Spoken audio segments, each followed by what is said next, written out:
The hell? Who let you two in here? A sheriff's sergeant walked into Brenda's griddle house like he owned it. Every month, same routine. Collect his cash from the register, call it protection fees, and Brenda handed it over without a word. That's how Dale Hutchins ran his county. Dirty money in his pocket. But today, he stopped dead when he saw two black men sitting in a corner booth.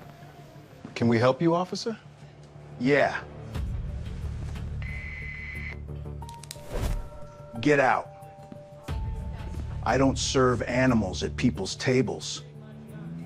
His partner gripped his fork, jaw locked, knuckles We paid pale. for our food, Sergeant. And I said move. Before I put you somewhere you belong. 12 people heard every word. Like a 12 cage. people stared at their plates.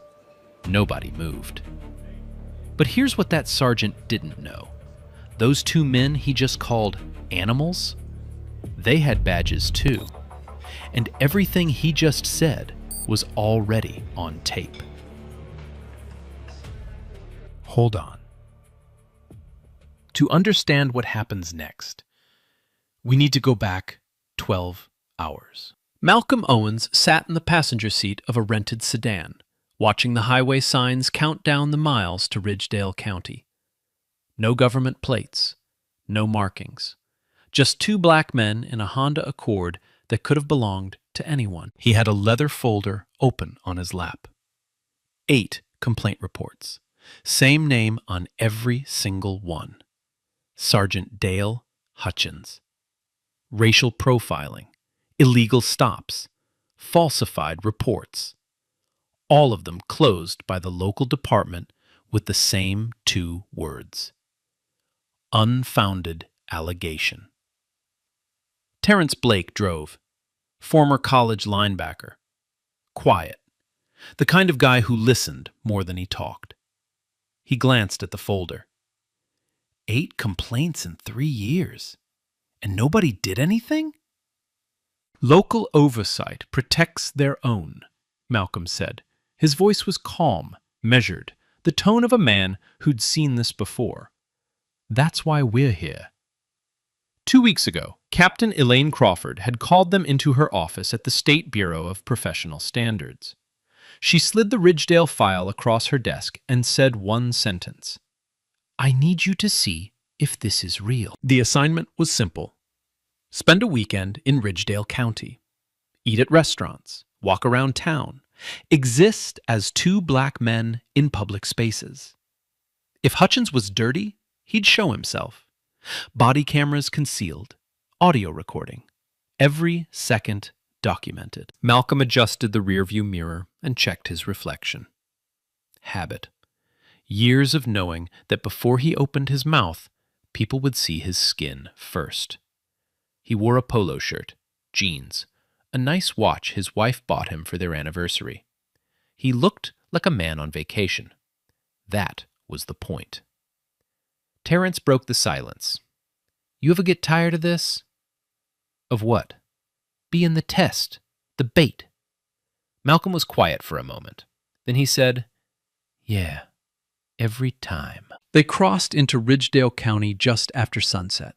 One main street, a courthouse with a Confederate memorial on the lawn, a gas station flying a Blue Lives Matter flag next to the American one, a hardware store, a church with a sign that read, All Welcome, though Malcolm had learned long ago that all didn't always mean all. And at the center of it, Brenda's Griddle House. The kind of place where everyone knew everyone, where deals got made over coffee and gossip traveled faster than the Sunday paper. Saturday morning, 9:15, Malcolm and Terrence walked into the diner. A bell above the door jingled. Heads turned, just for a second, then went back to their plates. Curious glances, not hostile. Not yet. Brenda Carlisle, the owner, came over with 2 menus. 60-something. Silver hair pulled back. She smiled, but it didn't reach her eyes. Sit anywhere you like. They took a corner booth, the kind with cracked red vinyl and a window view of Main Street. Malcolm could see the whole room from here. Another habit. The diner smelled like bacon grease and burnt coffee. The jukebox in the corner hummed low, some old country song Malcolm didn't recognize. Plates clattered in the kitchen. A waitress poured coffee at the counter, the ceramic mugs clinking together like church bells. They ordered pancakes, eggs, coffee. Normal. Easy. Terrence pulled out his phone, pretended to scroll. Really, he was checking the concealed recorder in his jacket pocket. Green light. Rolling. Malcolm sipped his coffee, watched the door. Near the register, a waitress leaned toward Brenda and whispered something. Malcolm caught the fragment. Hutchins usually comes in around 9:30. Brenda's whole body tensed. She wiped the same spot on the counter. Twice. 3 times. That told Malcolm everything. This man had weight in this town, the kind of weight that made people wipe counters that were already clean. Terrence saw it too. He set down his phone.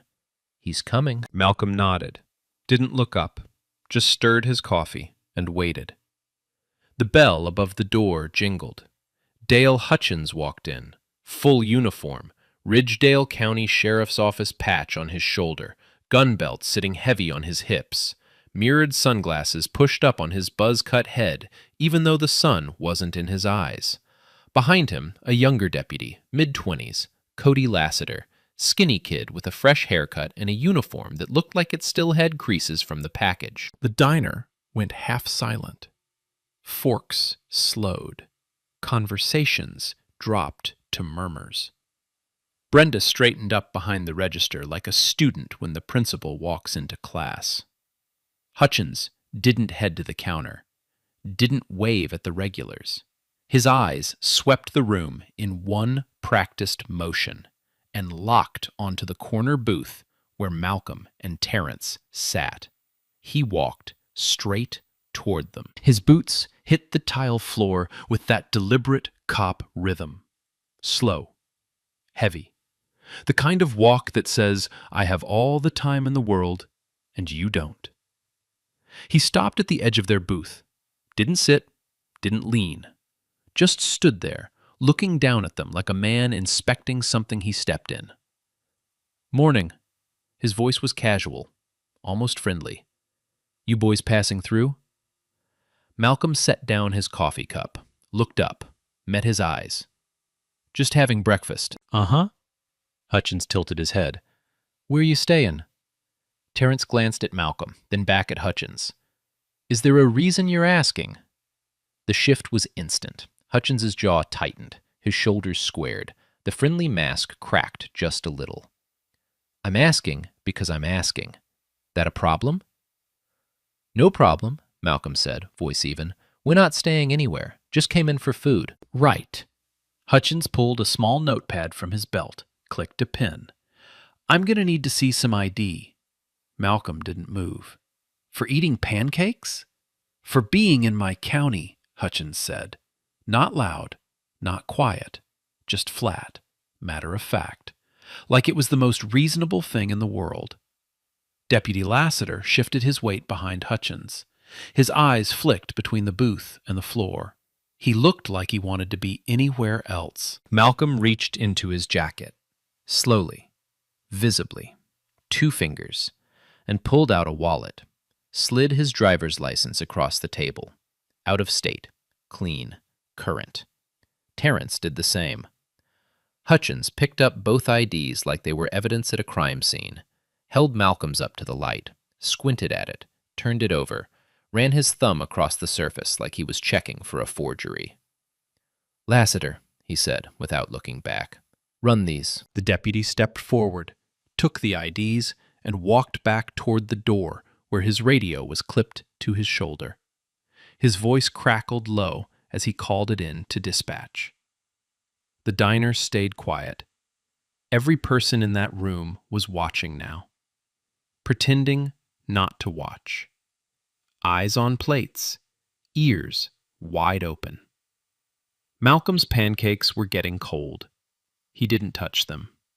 Hutchins stood there, arms crossed, staring down at them like he was waiting for one of them to blink first. 30 seconds passed. 40. The dispatcher's voice came back through Lassiter's radio, tinny, distant.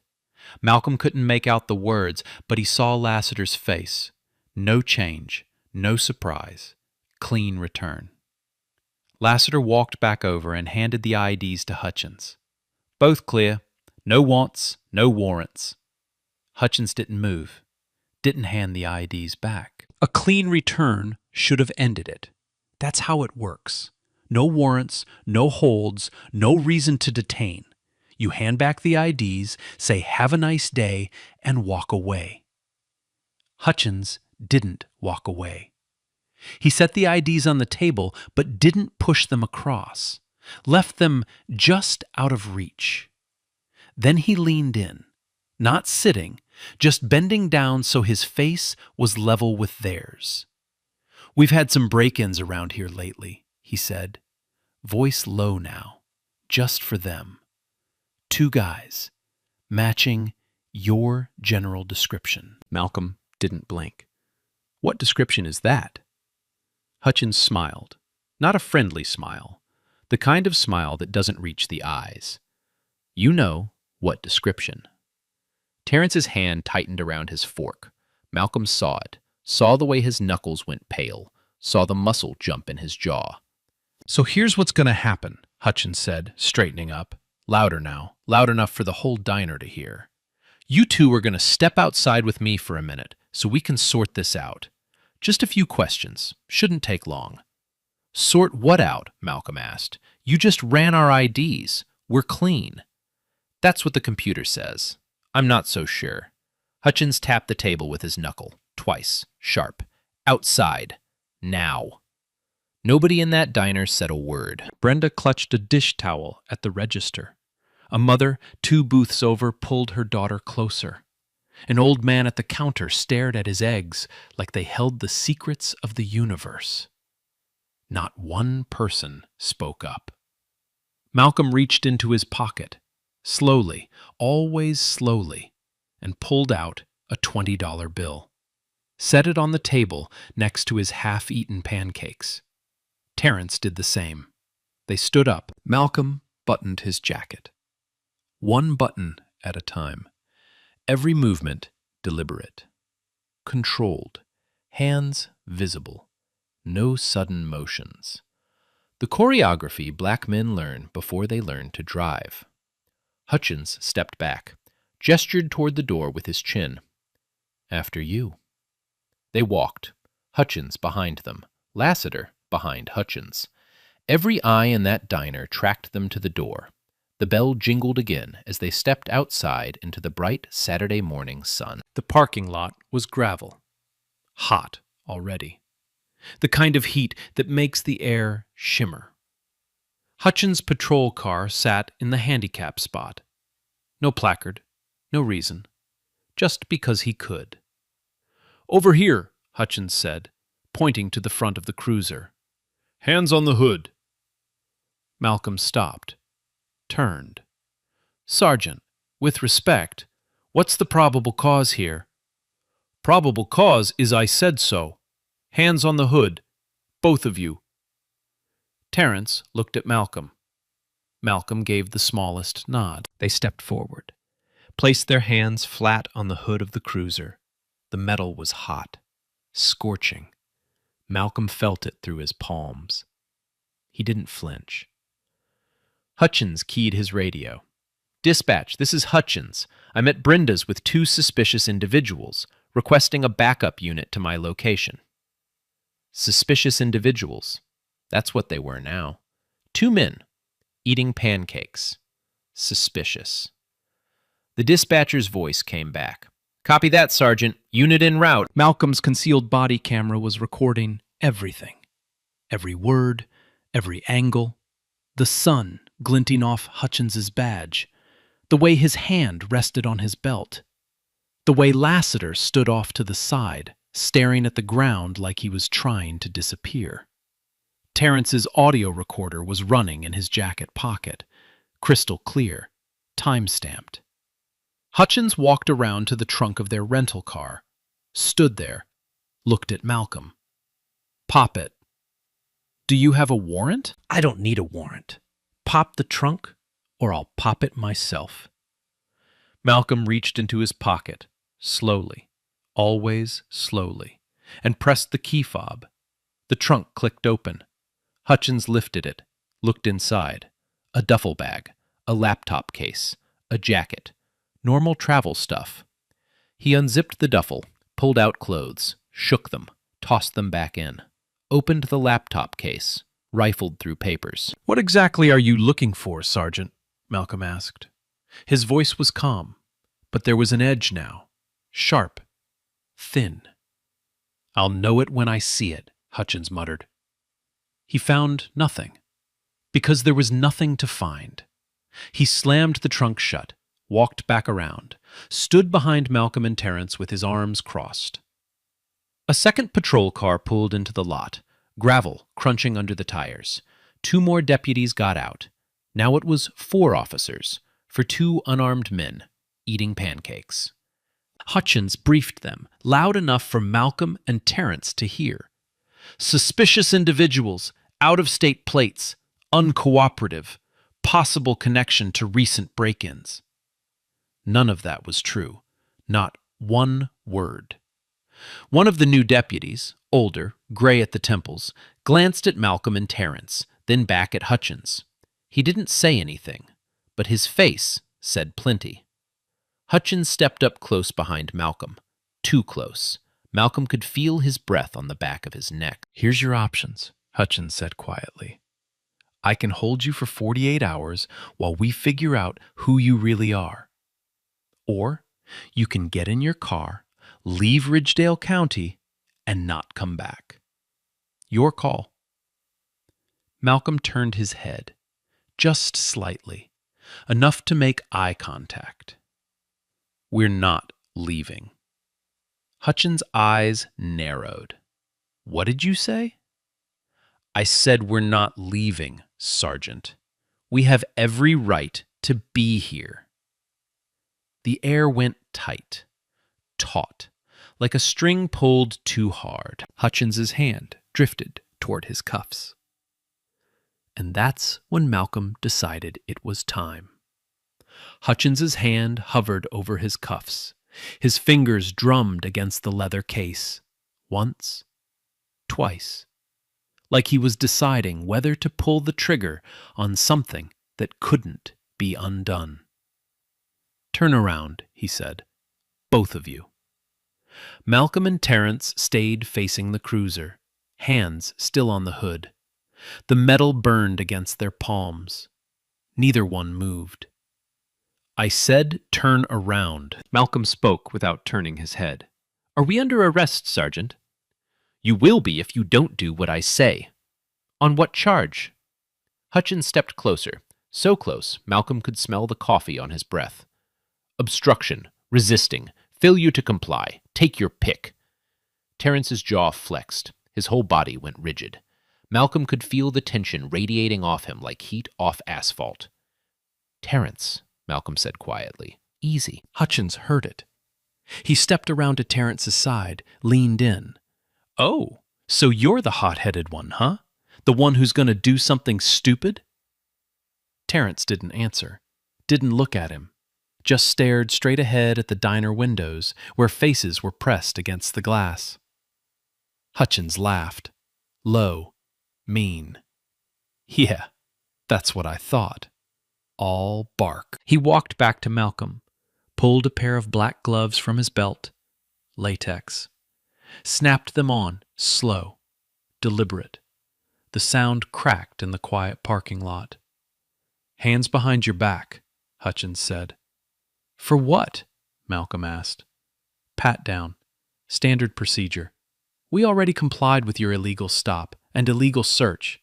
Now you want to put your hands on us?" Hutchins grabbed Malcolm's wrist. Hard. Yanked it behind his back. Malcolm's shoulder twisted. Pain shot down his arm. He didn't make a sound. "I don't remember asking your opinion," Hutchins said into his ear. He patted Malcolm down, rough, aggressive, hands running up his legs, along his sides, across his chest. Every motion designed to humiliate, to remind Malcolm who had the power here. He found the phone in Malcolm's pocket, pulled it out, looked at the screen. This unlocked? No, unlock it. That's my personal property. You have no right. Hutchins cut him off. I've got every right. Unlock it, or I'll assume you're hiding something. Malcolm stared at him, silent, calculating. Hutchins tossed the phone onto the hood of the cruiser, screen down. It clattered against the metal. Fine. We'll get a warrant. Hold you till it comes through. See how patient you feel in a cell. He moved to Terrence. Did the same thing. Hands rough, invasive. Terrence's breath came hard through his nose. His fists clenched, unclenched. Relax, big guy, Hutchins said, patting his shoulder like they were old friends. I'm just making sure you're not carrying anything you shouldn't be. He found Terrence's phone, held it up. This one unlocked? Terrence didn't answer. Hutchins smiled, tossed it onto the hood next to Malcolm's. Two guys with locked phones. That's interesting. Real interesting. He stepped back, pulled off the gloves, tossed them onto the ground. Then he turned to Lassiter and the two other deputies standing a few feet away.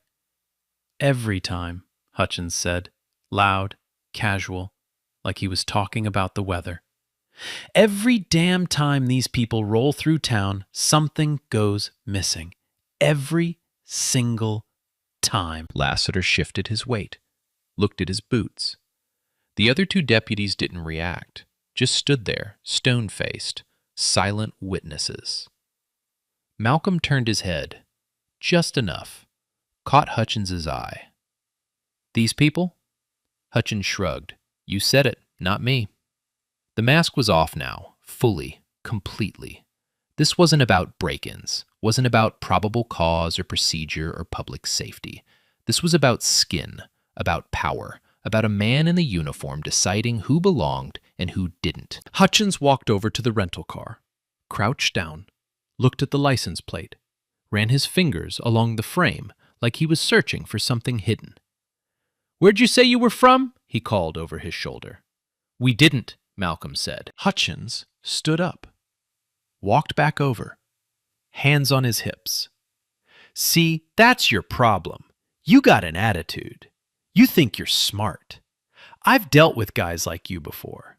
You come into small towns thinking you own the place, thinking nobody's going to check you. He leaned in close. Close enough that Malcolm could see the sweat beading on his forehead. Close enough to smell the stale cigarette smoke on his uniform. But this is my town, Hutchins said. My county. And I decide who gets to walk around free and who doesn't. You understand that? Malcolm's voice was ice. I understand you perfectly, Sergeant. Something flickered in Hutchins' eyes. Anger. Or maybe recognition. Like some part of him knew he'd just crossed a line he couldn't uncross. But he didn't back down. He turned to the other deputies. Run a full background check, both of them. I want employment history, known associates, prior addresses, everything. One of the deputies hesitated. Sergeant, we already ran their IDs. I said run it again, Hutchins snapped. And this time, dig deeper. The deputy nodded, walked back to his cruiser. Hutchins turned back to Malcolm and Terrence. You two are going to stand right here. Don't move. Don't talk. Don't even breathe wrong. You got me? They didn't answer. Minutes passed. 5. 10. The sun climbed higher. Sweat dripped down Malcolm's back. His arms ached from holding them behind him, but he didn't move, didn't complain. This was the test. This was what they came for. Hutchins paced, back and forth, gravel crunching under his boots. He kept glancing at them, then at the diner, then back at them. like he was waiting for something, an excuse, a reaction, anything to justify what he'd already decided to do. Finally, he stopped in front of Malcolm. "You know what I think?" Hutchins said. "I think you two are running something. Drugs, maybe. Stolen goods. Something. Nobody drives 3 hours just to eat pancakes in the middle of nowhere." "We're not running anything," Malcolm said. "Prove it." "I don't have to prove anything. That's not how this works." Hutchins' face went red. His hand shot out, grabbed Malcolm's collar, twisted it, pulled him forward. "Let me tell you how this works," Hutchins hissed. Spit flecked his lips. "You do what I say, when I say it, or you spend the weekend in a cell. That's how this works." Lassiter stepped forward. "Sergeant, stay back, Lassiter." Lassiter froze, hands half raised. He looked at Malcolm, then at Hutchins, then at the ground. Hutchins let go of Malcolm's collar, shoved him back against the cruiser. "Last chance. Get in your car. Leave. Don't come back, or I arrest you both right now for obstruction, resisting, and whatever else I feel like adding." The threat hung in the air, heavy, final. Malcolm straightened his collar, smoothed it down, looked Hutchins dead in the eye. "No," he said. Hutchins blinked. "What?" "I said no. We're not leaving." Terrence turned his head, looked at Malcolm, a question in his eyes. Malcolm nodded. Hutchins's face twisted. Rage. Disbelief. "You just made the biggest mistake of your life." He reached for his cuffs. Hutchins pulled the cuffs from his belt, metal gleaming in the sun. "Turn around. Hands behind your back. You're under arrest." Malcolm didn't move, and that's when everything changed. Holy shit. Imagine that's you standing there. 4 cops surrounding you. Your only crime was ordering breakfast. And this man just grabbed you by the throat in front of everyone. Now picture yourself saying no to him. That's guts. Hutchins reached for Malcolm's arm. The cuffs dangled from his other hand. "I said turn around!" Malcolm reached into his jacket. Hutchins froze. His hand shot to his holster. "Don't!" "Easy," Malcolm said. His voice was calm, steady. His hand moved slowly, deliberately. 2 fingers, nothing else. He pulled out a black leather wallet, flipped it open. Gold badge, state seal, engraved letters that read, Bureau of Professional Standards, Internal Affairs Division. The air went dead silent. Hutchins stared at the badge. His mouth opened, closed, opened again. No words came out. Malcolm's voice changed, still calm, but different now, carrying weight, authority.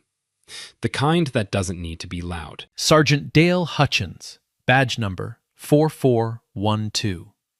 My name is Malcolm Owens, senior investigator with the State Bureau of Professional Standards. This is my partner, Investigator Terrence Blake." Terrence pulled his credentials from his jacket. Same badge, same gold, same seal. He held them up so Hutchins could see clearly. Then, Terrence reached into his hoodie pocket, pulled out a small black recording device, held it up. The red light blinked. On. Recording. Had been this whole time. "Every word, Sergeant," Terrence said quietly, "from the moment you walked into that diner." The color drained from Hutchins's face, literally drained, like someone pulled a plug. His skin went from red to white in the span of 2 seconds. His hand fell away from his holster. The cuffs slipped from his fingers, clattered onto the gravel. He took a step backward. The first time in this entire encounter, he'd yielded ground. "Now wait," his voice cracked. "Wait a minute. I was just—" Malcolm cut him off. Clean. Sharp. You were just conducting an illegal stop, an illegal search, an illegal seizure of personal property, issuing threats of unlawful detention, and making racially discriminatory statements in the presence of multiple witnesses. He stepped forward. Hutchins stepped back. All recorded, Malcolm continued, all time-stamped, all admissible in court. Hutchins' hands came up, palms out, like he was trying to stop a freight train. Look, I was following procedure. What procedure? Malcolm's voice was ice now. Show me the procedure that says you can order 2 law-abiding citizens out of a restaurant based on the color of their skin. Hutchins' mouth worked. No sound. Show me the procedure, Malcolm said again, that says you can search a vehicle with no warrant, no probable cause, and no consent. Nothing. Show me the procedure that says you can grab a man by his collar and threaten him with arrest for the crime of eating pancakes. Hutchins looked around, desperate, like he was searching for a lifeline. His eyes landed on Lassiter. Lassiter took 3 steps backward, hands raised, shaking his head, distancing himself, physically and symbolically. The 2 other deputies did the same. One of them actually turned around, faced the other direction, like he couldn't bear to watch. Malcolm pulled out his phone, the one Hutchins had thrown onto the hood of the cruiser, unlocked it with his thumb, tapped the screen, held it to his ear. "Captain Crawford," he said. "Professional, clipped. This is Owens. We have more than enough.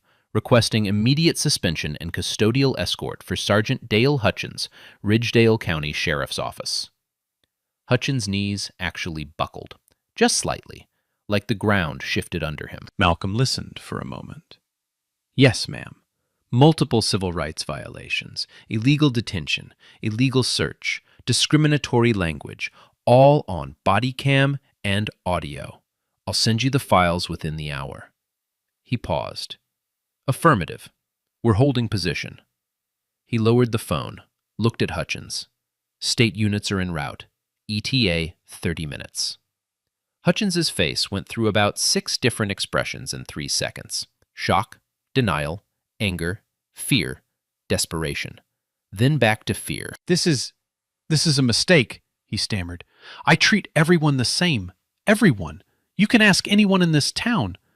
We did ask, Terrence said. He pulled a small notepad from his pocket, flipped it open. 8 formal complaints filed against you in the last 3 years, all alleging racial profiling, excessive force, and abuse of authority, all closed by your department without investigation. Hutchins shook his head. Those were false. Every one of them. People lying to get out of tickets. We interviewed all 8 complainants last week, Malcolm said. Their stories match, right down to the words you used, the same words you used on us today. The diner door swung open. Brenda Carlyle stepped out onto the porch, hand over her mouth, eyes wide. Behind her, faces pressed against the glass, the whole diner watching now. No pretense, no looking away. One of the old men at the counter, the one who'd been staring at his eggs, stood up, walked to the window, put his hand on the glass. His lips moved. Malcolm couldn't hear it, but he could read it. About damn time. Hutchins tried again, scrambling now. I was doing my job, that's all, just doing my job. Your job, Malcolm said, is to serve and protect, not to humiliate, not to target people based on skin color, not to abuse your authority because you think nobody's watching. He stepped closer, close enough that Hutchins had to look up at him now. The power dynamic had completely inverted, flipped, like a switch. But we were watching, Sergeant. We've been watching you for 3 years, and now everyone else is about to watch too. Hutchins opened his mouth, closed it. His shoulders sagged. Lassiter spoke up. His voice was quiet, shaky. Sergeant Hutchins, I think you should stop talking. Maybe call a lawyer. Hutchins turned to him. Lassiter, you know I'm not. Tell them I'm not. Lassiter looked at the ground. I can't tell them anything, Sergeant. I was here. I saw what I saw. Hutchins's face crumpled. Malcolm pulled out a small card from his wallet. Miranda rights printed on it. He held it up. Sergeant Dale Hutchins, you are not under arrest at this time. However, you are being relieved of duty pending an internal affairs investigation. You have the right to remain silent. You have the right to legal representation.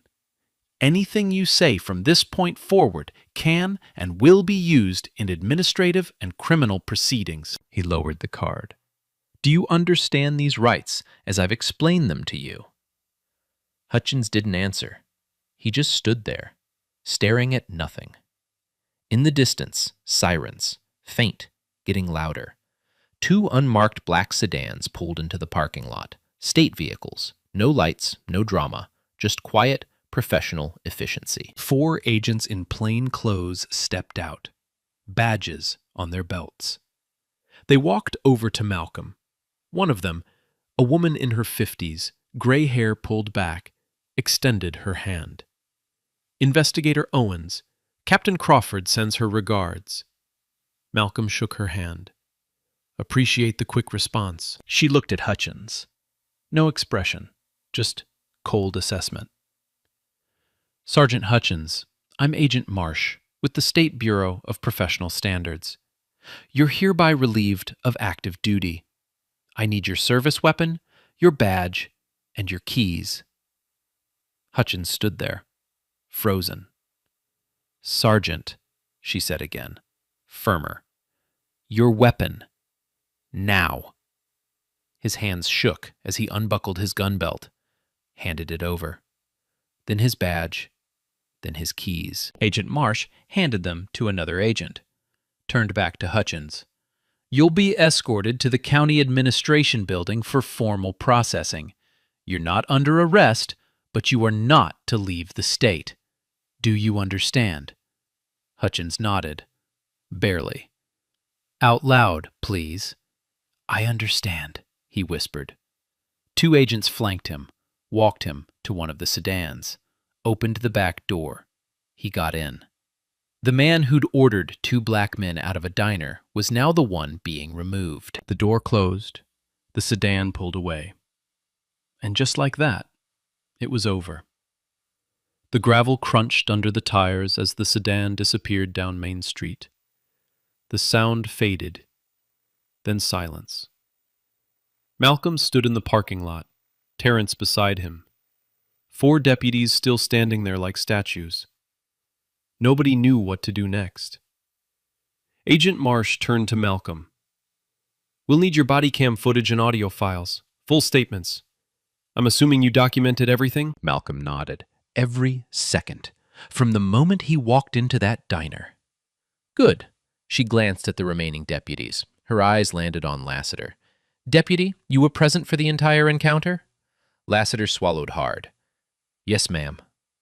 And you witnessed Sergeant Hutchins conduct an illegal stop, an illegal search, and make discriminatory statements. Lassiter looked at his boots, then at Malcolm, then back at Agent Marsh. Yes, ma'am, I did. And you said nothing. No, ma'am, I didn't. Agent Marsh's expression didn't change. That'll be in our report. You'll receive a formal interview request within 48 hours. I'd suggest you think very carefully about what you want to say. Lassiter nodded. His face had gone pale. Malcolm stepped forward, looked at Lassiter directly. Deputy, you were present for every violation. You watched. You said nothing. That's complicity. Lassiter's hands trembled. I know. But, Malcolm continued, you also didn't actively participate. You didn't touch us, didn't echo his statements, didn't pile on. Lassiter looked up. Something like hope flickered in his eyes. "So here's what you need to understand," Malcolm said. His voice was firm, but not cruel. "You're going to have a choice in the coming weeks. You can cooperate with this investigation, tell the truth, help us understand how deep this goes. Or you can try to protect him and go down with him." He let that sink in. "I'd think very carefully about which path you choose." Lassiter nodded slowly. "Yes, sir." Malcolm turned away, walked toward the diner. Brenda Carlyle was still standing on the porch. Her hands were shaking. The dish towel she'd been holding earlier was twisted into a knot. Malcolm stopped at the bottom of the steps, looked up at her. "Ma'am," he said gently, "I'm going to need to ask you some questions about what you witnessed today and about anything else you might have seen over the years." Brenda's eyes filled with tears.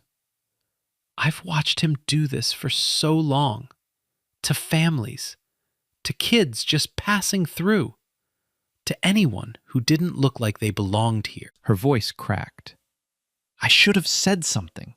I should have done something. But I was scared. He collects money from me every month, says it's for protection, but really it's just extortion. And I paid because I didn't want trouble. I didn't want him coming after my business." Malcolm's expression softened. "You can help now. We'll need your statement, everything you remember, everything you saw." "Anything," Brenda said. "I'll tell you anything you need to know." "Thank you." She wiped her eyes with the towel. "Can I ask you something?" "Of course."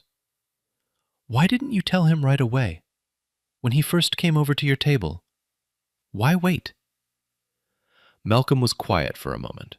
Then he said, "Because we needed to see what he'd do when he thought nobody was watching, when he thought he had all the power and we had none." He looked back at the parking lot, at the spot where Hutchins had stood.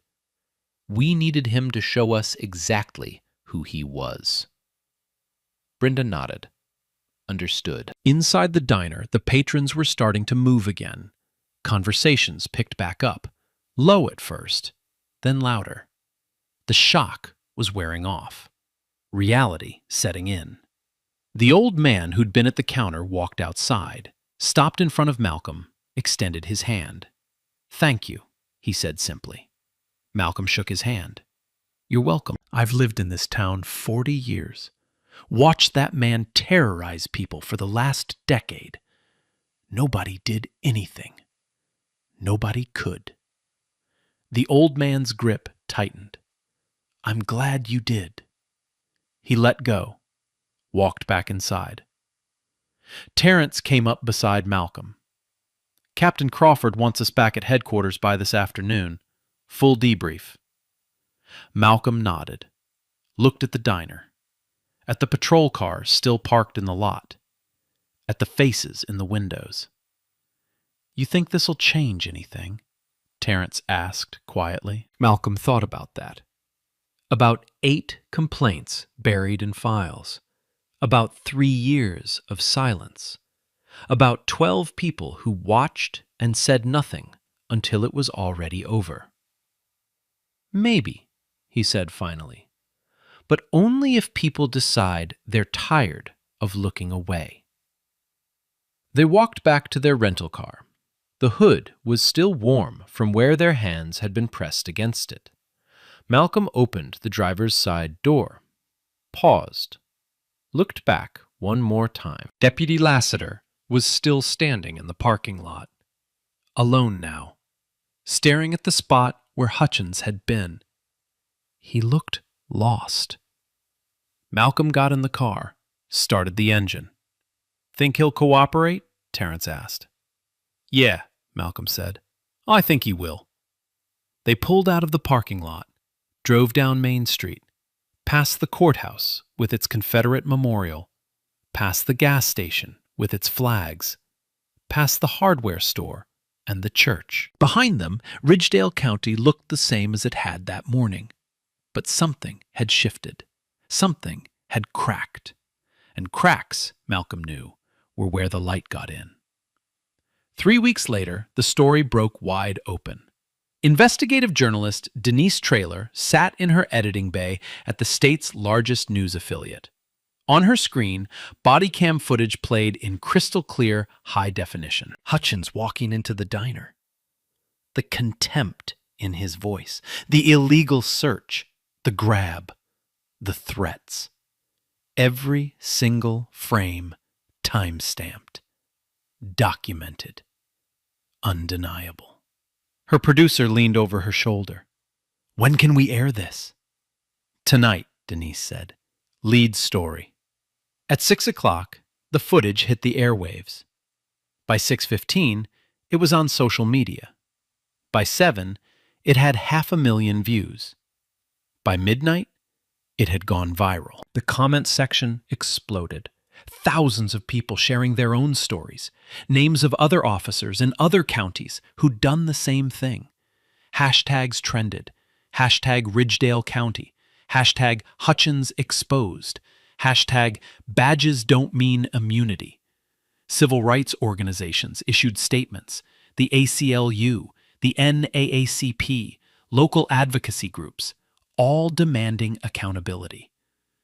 The Ridgedale County Sheriff's Office switchboard lit up like a Christmas tree.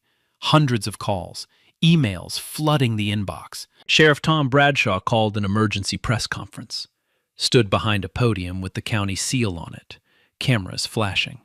"Sergeant Hutchins's behavior does not represent the values of this department. We have zero tolerance for discrimination of any kind." A reporter shouted from the back. "Sheriff, you had 8 complaints against Hutchins. Why were they all dismissed?" Bradshaw's jaw tightened. "Those complaints were reviewed by our internal oversight committee and deemed to be without merit at the time." "All 8 of them?" "That was the determination, yes." Denise Traylor stood up. "Sheriff, the body cam footage shows 4 other deputies at the scene. None of them intervened. Doesn't that suggest a systemic problem?" Bradshaw hesitated. "We're reviewing the actions of all personnel involved." "When did that review start? Before or after the footage went public?" The sheriff didn't answer that. 2 days later, Captain Elaine Crawford held her own press conference. Different tone entirely. "Sergeant Dale Hutchins operated with impunity for 3 years because the system designed to hold him accountable chose not to.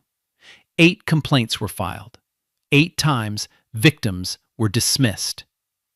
She paused. Let that land. "Those 8 complainants were re-interviewed. Their accounts are consistent, detailed, corroborated by evidence. Every single complaint was valid.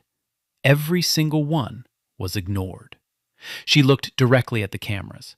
"Sergeant Hutchins has been charged with multiple federal civil rights violations: unlawful detention, illegal search and seizure, official misconduct, falsifying police reports related to prior incidents."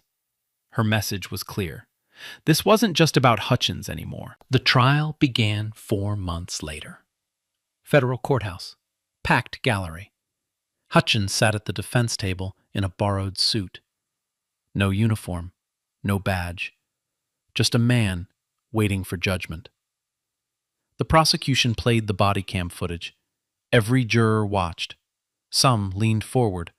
One woman in the back row wiped her eyes. Malcolm testified. Calm. Precise. The defense attorney tried to rattle him. "Investigator Owens, isn't it true you were trying to provoke my client?" Malcolm looked at the jury. "We were eating pancakes. If that's provocative, then yes." A few jurors smiled. Terrence testified next, corroborated everything, played segments of the audio. "I don't serve animals at people's tables. Get your black asses out that door." The jury heard it all. Brenda Carlisle took the stand. Her voice shook. "I watched him target people for years.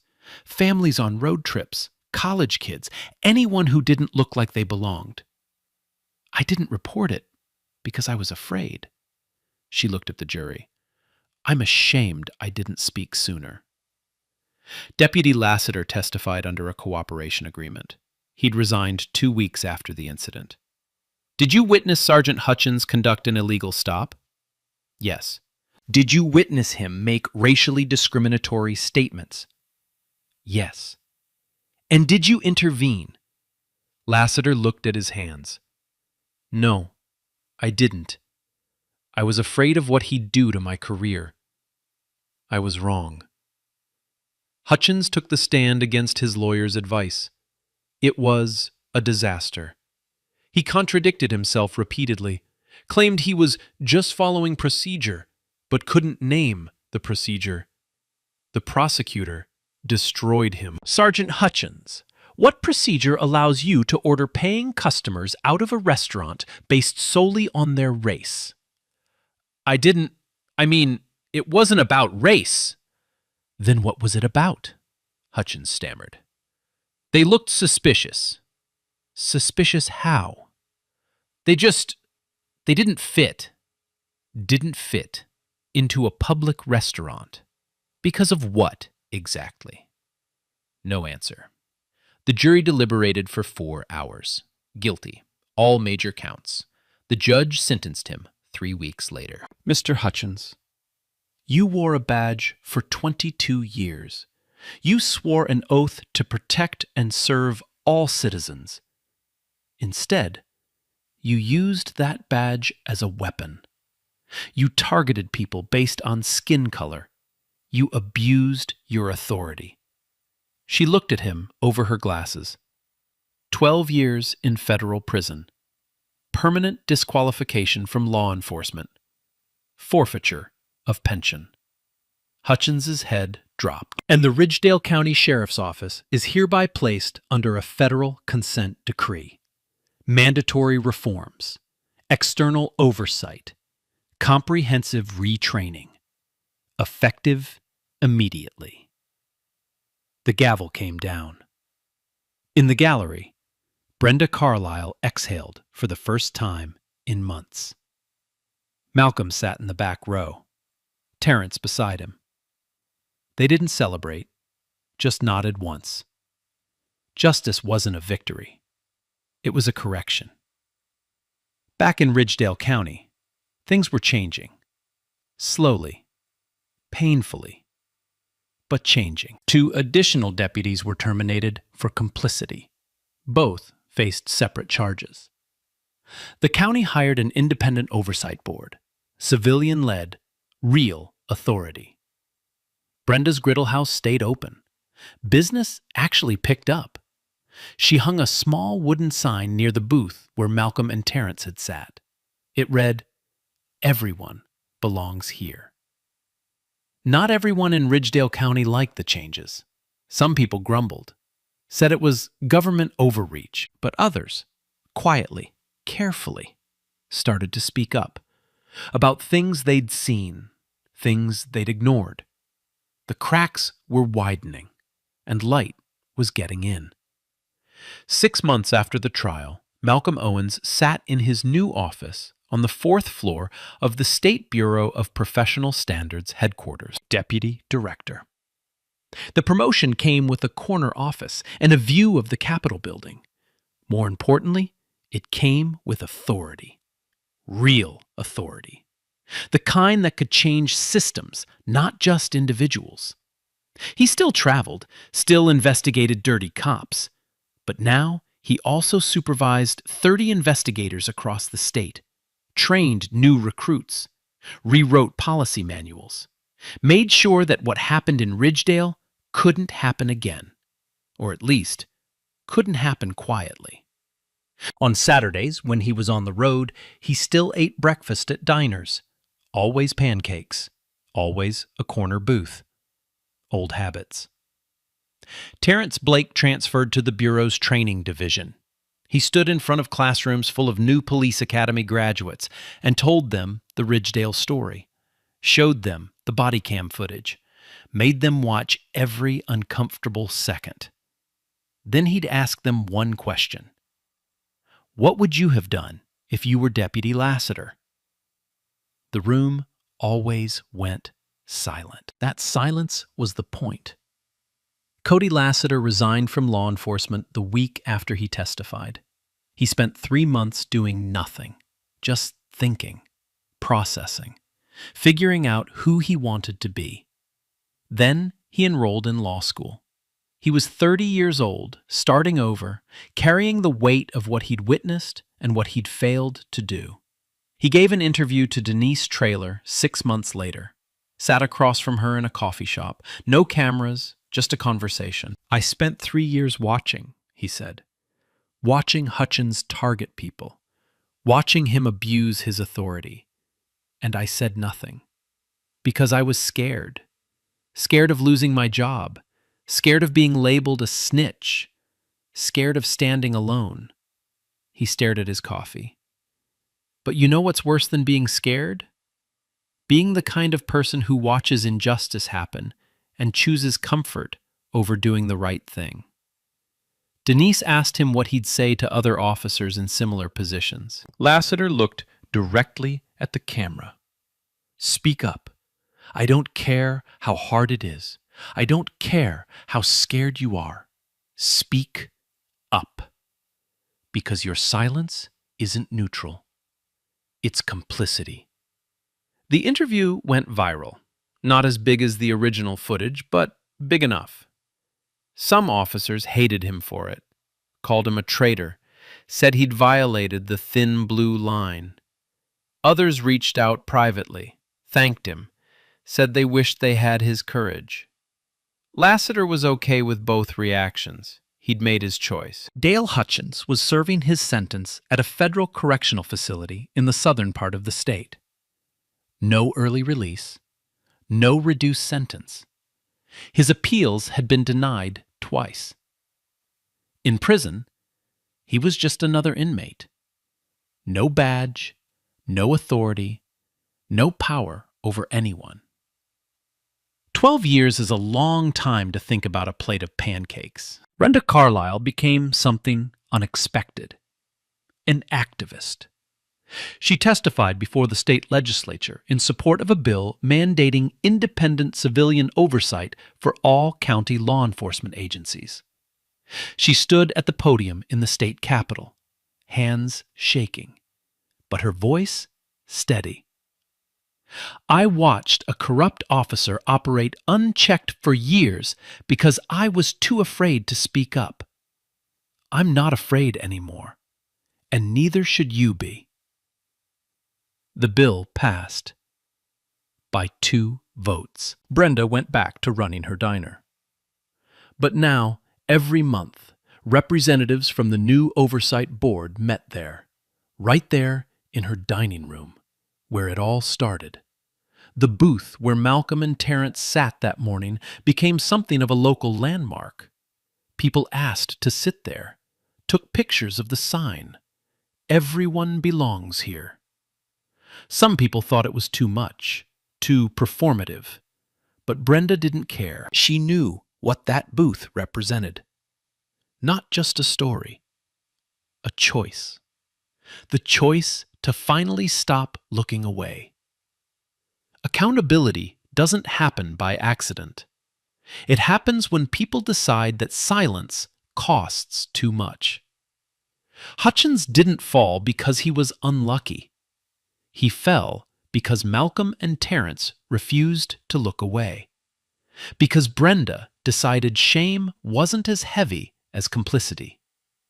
Because Lassiter chose truth over comfort.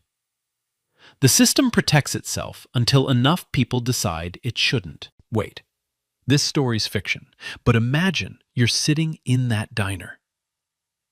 You hear those words. You see those badges. Do nothing. What do you do? That's the real question. Drop a comment. Have you seen this happen? What did you do? If this hit you, like it, share it, subscribe. Stay loud. Never let anyone tell you where you don't belong.